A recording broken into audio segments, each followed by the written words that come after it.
Hi and welcome back to my channel Raw Ideas.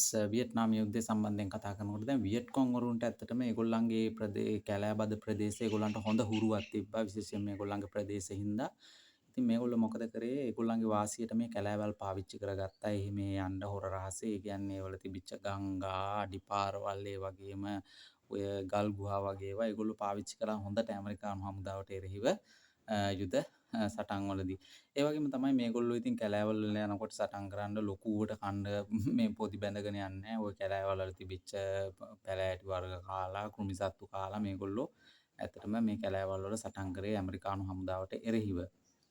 ඒ වගේම තමයි මේගොල්ලෝ ලොකු සටන් වලට ගියේ නෑ ඇමරිකානු හමුදාවත් එක්ක. මේගොල්ලෝ ගොඩාක් වෙලාවට මොකද කරන්නේ කැලෑවල් හැංගිලා ඉඳලා එකපාරට ශනික ප්‍රහාර එල්ල කරනවා. ඒ කියන්නේ එනවා එකපාරටම ප්‍රහාරයක් එල්ල කරනවා. පුළුවන් තරම් ඇමරිකානු හමුදාව මරනවා. මරලා ඉවරලා ආපහු කැලේට නොපෙනී යන එක තමයි ඒ කියන්නේ හිට් ඇන්ඩ් රන් ඇටැක්ස් තමයි කරේ. ඒ කියන්නේ එනවා ශනික ප්‍රහාරයක් එල්ල කරනවා ආපහු කැලෑවට නොපෙනී යනවා. ඉතින් ඇමරිකානු හමුදාව මේ වියට්කොං වරුව ඒ කියන්නේ හොරෙන් ඇහිල්ලා පහර දීලා යන මේ හමුදාව හැඳින්වෙනවා ගෝස්ට් ෆයිටර්ස්ලා කියලා. ඒ කියන්නේ අවතාර වගේ මේගොල්ලෝ එනවා ශනික ප්‍රහාර එල්ල කරනවා. පුළුවන් තරම් හතුරව මරනවා. මරලා ආපහු කැලෑවට නොපෙනී යනවා. ඉතින් ඇමරිකානු හමුදාව මේගොල්ලන් හැඳුන්වුවා ගෝස්ට් ෆයිටර්ස්ලා කියලා.